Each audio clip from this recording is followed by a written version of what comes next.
Welcome to Srimathi kitchen. இன்றைக்கி ஸ்ரீமதி கிச்சனில் அரைக்கீரை கடைகள் பருப்பு போட்டு எப்படி செய்கிறதுன்னு பார்க்கலாம். அதுக்கு தேவையான இன்க்ரீடியன்ட்ஸ் என்னென்னு பார்க்கலாம். பருப்பு வந்து நான் ஒரு கப்பு நல்லா ஊற வச்சுட்டு வாஷ் பண்ணி எடுத்து வச்சுருக்கேன். அரைக்கீரையை நல்லா க்ளீன் பண்ணி வாஷ் பண்ணி எடுத்து வச்சுருக்கேன். அரைக்கீரை இப்படி தான் இருக்கும், இங்கே பாருங்கள், இந்த மாதிரி தான் இருக்கும் அரைக்கீரை. இந்த மாதிரி நம்ம வந்து அடியில் இருக்க இலையெல்லாம் கிள்ளிட்டு முனையில் இந்த தண்டோடு சேர்த்து கிள்ளி எடுத்துக்கணும். இந்த மாதிரி தான் கிள்ளி எடுக்கணும். அரைக்கீரை இப்படி தான் இருக்கும். இங்கே பாருங்கள், 2 தக்காளி பொடியாக கட் பண்ணி எடுத்து வச்சுருக்கேன். ஒரு பச்சை மிளகாய், மஞ்சத்தூள், கல்லுப்பு, பெருங்காயத்தூள். இப்போ எப்படி செய்யறதுன்னு பார்க்கலாம். ஃபஸ்ட்டு வந்து நான் பருப்பில் வந்து நல்லா க்ளீன் பண்ணி வாஷ் பண்ணி குடிக்கிற தண்ணி ஊற்றி எடுத்து வச்சுருக்கேன். இப்போ இதில் தக்காளி, பச்சை மிளகாய் சேர்த்துக்கலாம். அதுக்கப்புறம் இதில் மஞ்சத்தூள் சேர்த்துக்கலாம். 1/2 ஸ்பூன் கல்லுப்பு எடுத்து வச்சுருக்கேன், அது இதில் சேர்த்துக்கலாம். பெருங்காயத்தூள் சேர்த்துக்கலாம். இப்போ இதில் வந்து நம்ம ஒரு 2 விசில் போட்டு நல்லா வேக வச்சு எடுத்துக்கலாம். பருப்பு வேகிற அளவுக்கு நல்லா நம்ம விசில் போட்டு வேக வச்சு எடுத்துக்கலாம். இப்போ பாருங்கள், பருப்பு நல்லா வெந்துடுச்சு, தக்காளி எல்லாமே நல்லா வெந்துடுச்சு.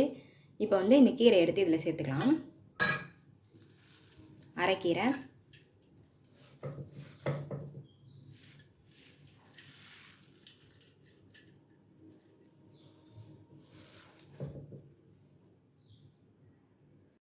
இப்போ வந்து கீரையை நான் வந்து கேஸில் வச்சுருக்கேன். நல்லா மிக்ஸ் பண்ணிவிட்டு இப்போ இதில் கொஞ்சமாக தண்ணி சேர்த்து இதை வேக வச்சு எடுத்துக்கலாம். கீரை ரொம்ப வேகக்கூடாது, நல்லா கொஞ்சம் பச்சை பச்சைன்னு இருக்கிற மாதிரி வேக வச்சு எடுத்துக்கணும். வேக வச்சு எடுத்துக்கலாம். இப்போ தாளிக்கிறதுக்கு வந்து கடலை எண்ணெய் எடுத்து வச்சுருக்கேன்.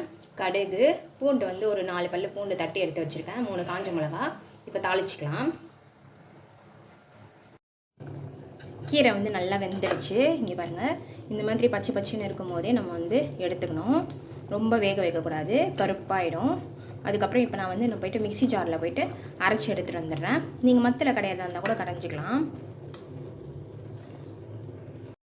இப்போ கீரையை தாளிச்சிக்கலாம். நான் வந்து தாளிப்பு கரண்டியில் எண்ணெய் ஊற்றிருக்கேன். எண்ணெய் நல்லா காஞ்சிடுச்சு. இப்போ கடுகு சேர்த்துக்கலாம்.